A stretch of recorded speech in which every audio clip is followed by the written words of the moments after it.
Hi, I'm here today to talk to you about the Oregon School District proposed referendum. We are asking the community to vote on a potential referendum for $33 million. And I'm going to talk to you a little bit about what we're including in that referendum project today. I want to give you a little background about why we're looking to build this project now. Sort of 3 points that the Oregon School District has been taking into consideration this year. One is we want to continue to support our strong and comprehensive education program. The Oregon District prides itself on being a district of distinction, and we feel that now is the time to create the facilities that will support that program. And third, our facilities are really community resources. We're very interested in using our buildings for the entire community, not just to support our educational programs, but really to outsource them for everyone in the community to use.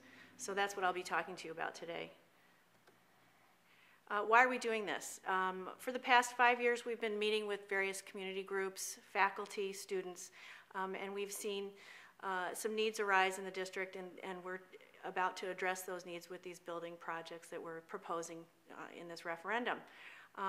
Those projects fall under 4 basic categories. One is educational spaces, improving and enhancing the educational spaces that we have, and adding additional educational spaces. We want to address school safety and security. We currently have 6 buildings in our district, 4 of which meet our standards for security.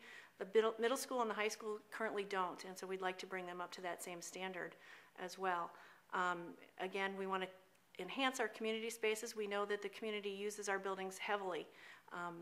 At all times of the year, our buildings are in continual use, and we want to make sure that we have enough space for all community users. And finally, we're proposing some facility improvements, and I'll talk about those in a few minutes. So for the past 2 years, we've been working with Bray Architects out of Sheboygan to develop a plan that meets the needs that we've outlined. Bray Architects designed not only our RCI building here at Oregon, but also many educational facilities around the state. So we're very confident that they're designing a state-of-the-art facility for us. Are we in a financial position to do this right now? We recognize that this is a very tough time economically for many families in the district. We're not insensitive to that, but there are a lot of reasons right now that makes sense to do this project now. One of those is that financing costs are at a historic low. Taking a look at the 30-year history of the 10-year Treasury index would show you that right now to borrow money to do this kind of a project, interest rates are at a historical low, so it makes sense to borrow the money now. We can get the most construction for our dollar right now. In addition, construction costs are extremely low right now too. The climate favors building right now. As you can see from this index here, construction costs for the last 2 years have been historically low, and they're starting to climb as the economy begins to improve. So again, we're confident that we can get the most construction value right now for our dollar. Okay. How will this affect your taxes? As you can see from this chart here, the mill rate on the average $1,000 of home value reached an historical high in 2005 and has been steadily declining for the last several years as we've paid off some debt that we've already incurred. If this referendum is successful in 2013, that mill rate would rise again, but not to that same level that it was in 2005. It would remain a little bit higher over the current 2011 level, which you can see by the second orange line in this chart. It would remain a little bit above that level for 5 years. And then because the school district, the school board, has taken great effort to build in cliffs over the lifetime of some of our debt, some of that debt will be paid off, and the impact of this referendum on your tax bill will begin to decline in the year 2017-18 and continue to drop over the course of the next 20 years as that debt's paid off. So it makes sense from a taxpayer perspective to do this now as well.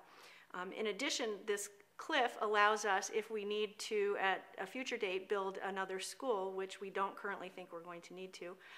That allows us to issue more debt in the future because we've built that cliff into that structure. This chart will show you the property tax increase for the average homeowner in Oregon. The Village of Oregon says that the average value on a home is about $225,000. So based on a $235,000 property value, in the year 2012, the impact of this referendum, if it's successful, would be a tax increase of $96 on that $235,000 home. We are asking for two questions in this referendum. We're asking for the $33 million for construction costs, and then we're asking for $150,000 as operating costs to both pay for the utility costs of those spaces that we're building and also to staff maintenance crews and whatnot that we would need for those spaces. So in the first year of issuing the debt, we wouldn't incur those costs for the operating costs, and the impact would be $96 on that house. Going forward the next 4 years, that operating cost would kick in and the debt would increase to about $114 on that average $235,000 house.